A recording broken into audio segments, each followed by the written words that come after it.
Well, here we are in May. As some would say, the baseball season begins in the month of May. The pennant races don't start until Memorial Day. And we're joined now by Scott Longert, the author of several books about the Cleveland Indians, now the Cleveland Guardians franchise. And Scott, thank you for joining us this evening. Oh, thanks for having me, Mark. Now, your latest book is Victory on Two Fronts, which is about World War II era and the Cleveland baseball franchise, which is the last time Cleveland won the World Series was in 1940, and immediately after World War II. What drew you to this era in Cleveland baseball history? Well, the main thing was really what happened during the war on the home front and baseball. How was it affected? Like, we know it was affected because people went overseas in the military and the ranks were thin as far as ball players. But I wanted to see how ownership handled it, what Major League Baseball did for the war effort, how the players were able to cope, and who went overseas, who came back early, who came late, and how the game actually, the quality of the game, how it was during that time. And that's what really got me started on the subject. One of the major characters in this book, obviously, is Bob Feller, one of the ones who did go overseas. And Bob Feller, one of the heroes of baseball, who perhaps we have started to lose a little bit of the luster as time has passed. And the fact that his numbers perhaps aren't as great as what they should have been because he lost those years to World War II and the way the game has changed. But Bob Feller truly was a revolutionary person in baseball, both in terms of what he did on the field and also what he did off the field. Oh, he was a mega star. I think that's lost. You're right, it lost a little bit of its luster. Before the war, he was the best pitcher in baseball. He was still on an arc going upwards, and there's no telling what he might have done in 42, 43, 44, in a complete season in 45. He was well into his prime. He probably could have won easily another 80 ball games, probably could have struck out another 800 or 900 guys easily, but he was gone for 3.5 seasons overseas. And what I found most fascinating was Feller enlisted. As soon as war broke out, when the Japanese attacked Pearl Harbor, Feller didn't wait 2 days. He enlisted in the Navy, where a lot of guys thought, I'm going to serve, but I'll wait till I get drafted. And that way, because of the machinery and the way the draft was set up, a lot of guys got to finish the 42 season, go all the way through before their number got called. Feller could have done that, but his thought was, I'm an American, I'm going to serve my country, I know I'm in my prime of my career, but I'm going overseas. And he did. He served in the South Pacific. He had 8 battle stars. It really was a hero overseas in everything that he did. Then when he came back, he literally came back in April, had to go to the Great Lakes Naval Training Center till his enlistment ran out. He flew to Cleveland on a Thursday in August, worked out at Old League Park for a couple hours, then he started the next day, and he went 9 innings and beat Detroit 4-2 after a 3.5-year absence. I can't see anybody doing anything close to that in today's world.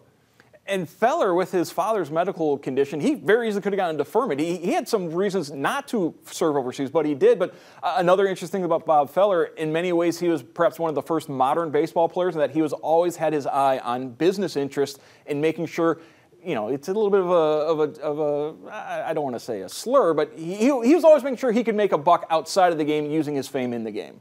Oh, sure he did. First up, he knew his dad was sick. He could have probably got a deferment, but he didn't ask. He went right in. And the Cleveland sports writers compared him to Ted Williams because Ted got a deferment because he was sole supporter of his mother. But then that changed to 1A, and then Ted got attorneys to help keep him out of the draft, at least for a year. He would go in a year later. But people said, why couldn't Feller have been out a year? But he enlisted anyways. But one of the first things he did after the 45 season ended, he went barnstorming.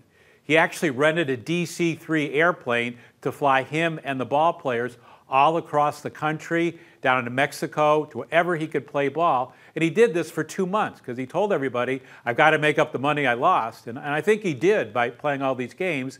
He continued to barnstorm almost every fall as long as he possibly could. And usually against Satchel Paige's All-Stars because Feller knew he could make the most amount of money bringing Satchel and the stars from the Negro League along. People would fill the stands, and they did. So he made a ton of money, and also he helped Satchel and guys get a lot of publicity, but he was an astute businessman as soon as he came back from the war.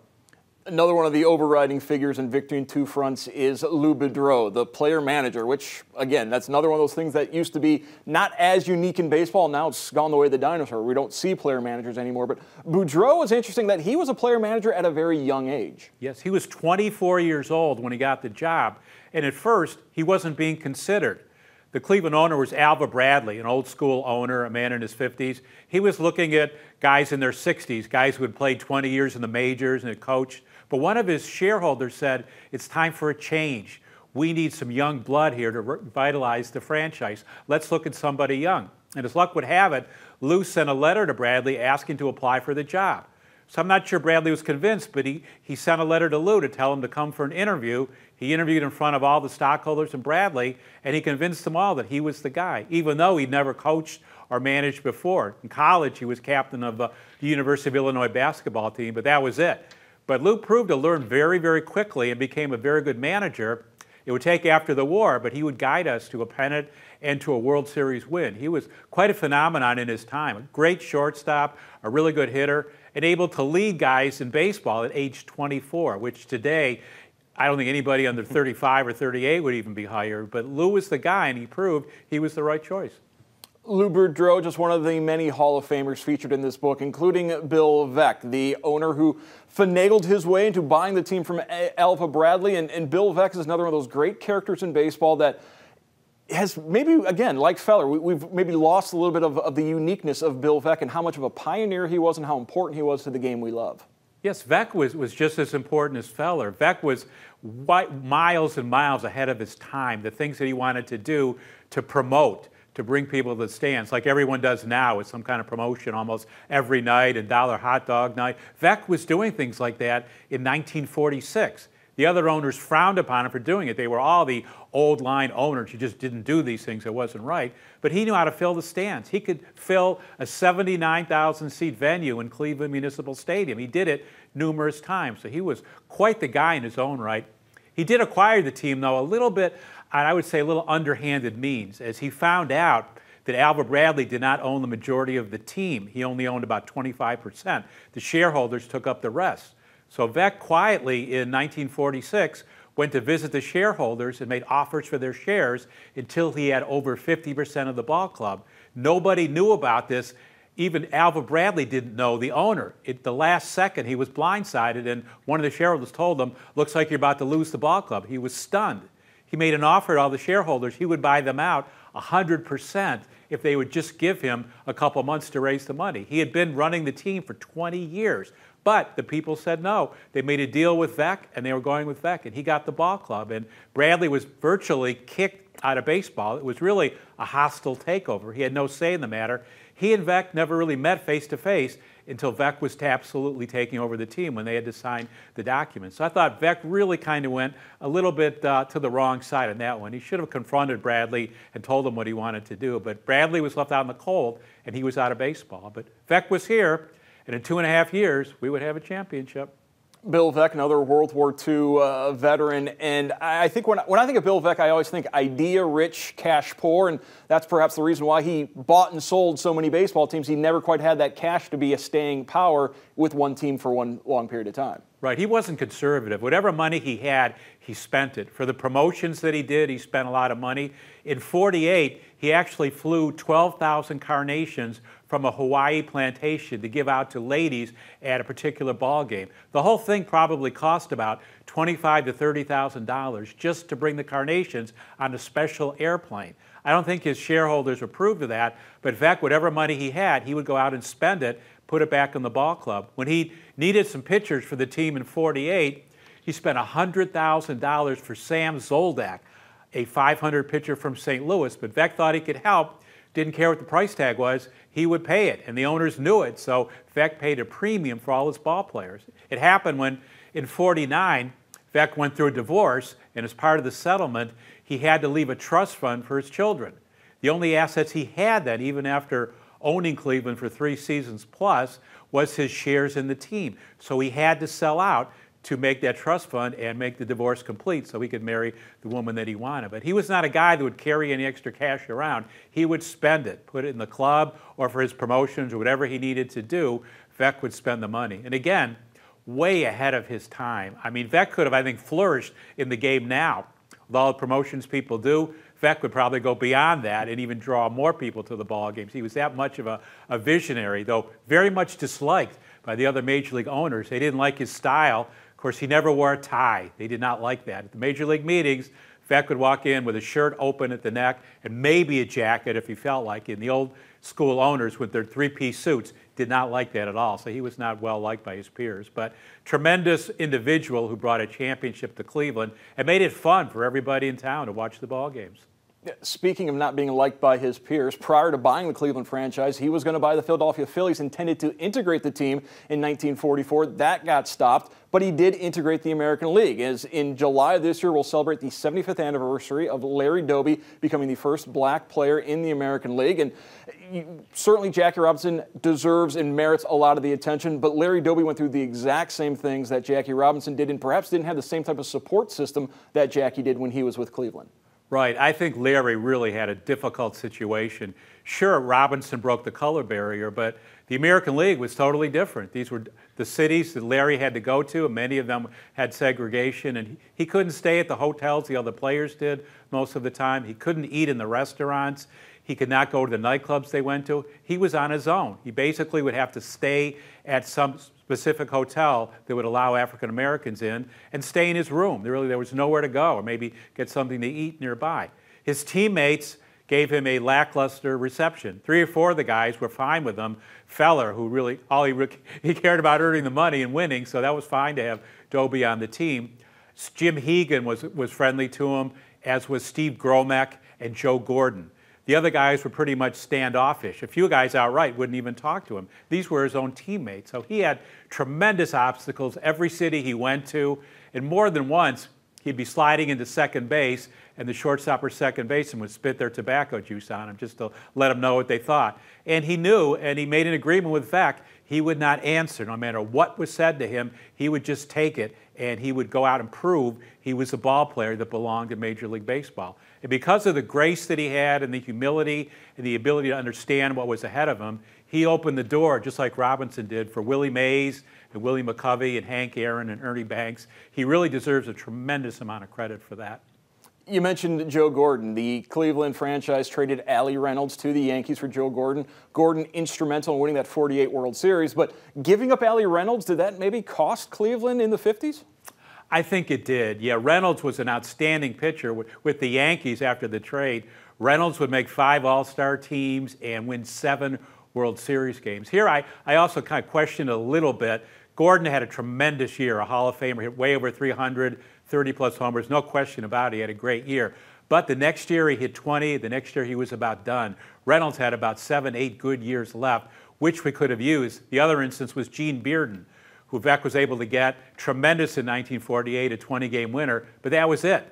Everyone figured him out the next year, and he was gone within a year or two. Had they found a way to get a good second baseman and keep Reynolds, I think they had a good shot at winning in 49, 50, 51, those years, because people don't remember what a great pitcher Allie Reynolds was. I think he's just a couple games shy of 200. He pitched 2 no-hitters in the same season, was outstanding for the Yankees year in, year out, was just a tremendous ball player. And I think Veck might have jumped the gun a little bit there.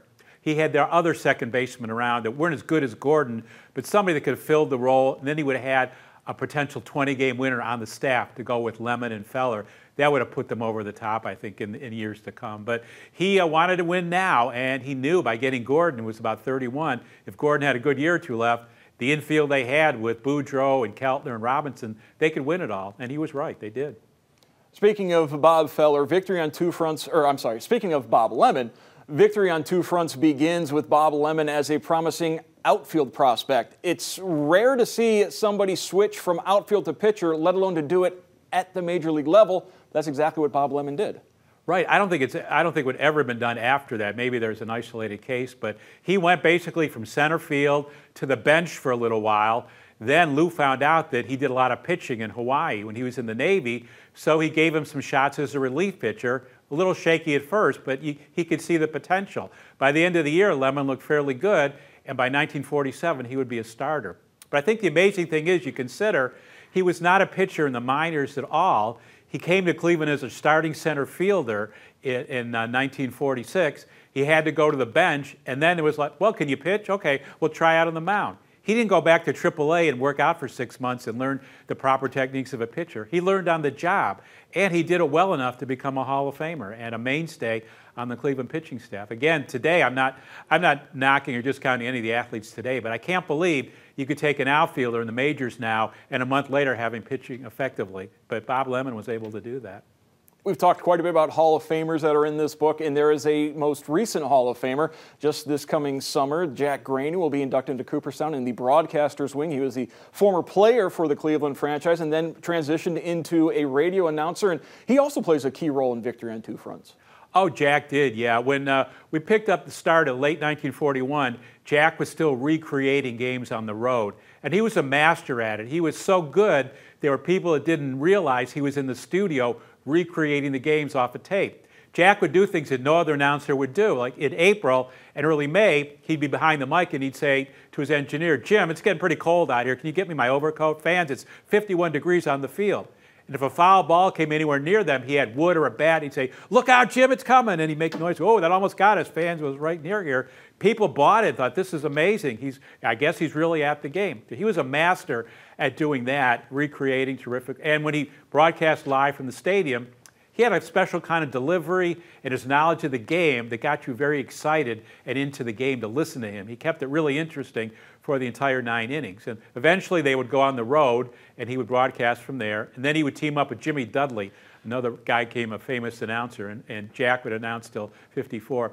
But he was a terrific announcer. He didn't get to do the World Series in 48, which I thought was a shame. But he did do an All-Star game or two and other games. And I have some tape of Jack, and he's just terrific. You just sit there and you think you can see the game in front of you the way he's describing it. He just was meant to be an announcer. He had no experience. They turned to him because he was an ex-ball player, and they thought at WHK, maybe he can do this because they hardly had anyone who was skilled at it.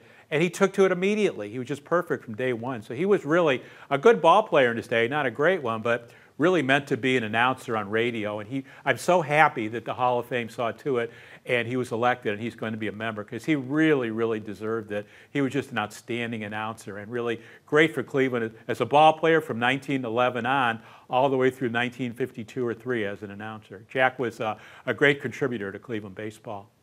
Scott, as we said, you've written several books about the Cleveland Indians baseball franchise, and this might be a little bit like asking which one is your favorite child, but what is your favorite era of Cleveland baseball? It's a hard question. I like them all, but I think I give the edge a little bit to the 1920 World Series champs. It was a great group of guys, guys that had been coal miners and farm workers, and they got together to build a great baseball team. Their owner, Jim Dunn, had no experience when he bought the team, but he learned extremely quick. He bought Tris Speaker for $50,000. He knew he needed a star. He was able to get Speaker, and that turned the franchise around in 1916. It took him a little while to get there, but he promised everyone in Cleveland he would get a world championship here, and he did within 4 years. And I think the guys, the way they fought together, and it was bittersweet because Ray Chapman would die in August of 1920. Just a horrible tragedy, which is still sad today. But the guys banded together saying Ray would want us to quit, Ray would want us to win. They bounced back, got into first place, they won it all. Then they went against Brooklyn. They took them in 6 games there and set some records in Game 5. Like you've never seen. Bill Wamby's unassisted triple play. I doubt if we'll ever see something like that in a World Series, but it happened.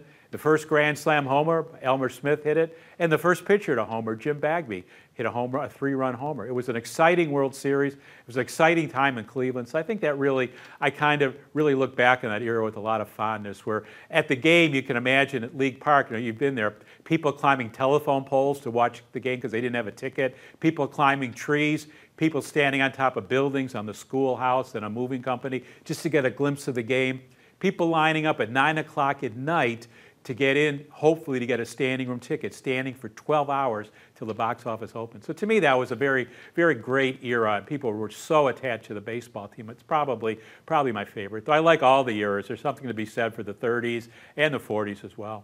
Your latest book, Victory on Two Fronts, is available, and you'll be back in Northwest Ohio in a few weeks doing a book signing in Perrysburg, correct? Yes, I will. A week from Saturday, I'll be at Gathering Volumes in Perrysburg. I'll be there from 2:30 on. I'll do a bit of a talk about the book, and I'll be signing. So I believe that's May 14. So I'm really looking forward to that. I've been there a few years ago, and it's a great place, and a lot of good baseball fans here that want to come out and talk baseball. I'll be glad to do it. It's my favorite thing to do. All right, thank you very much, Scott Longert, author of Victory on Two Fronts. Thank you for spending some time with us. Thank you, Mark. It was my pleasure.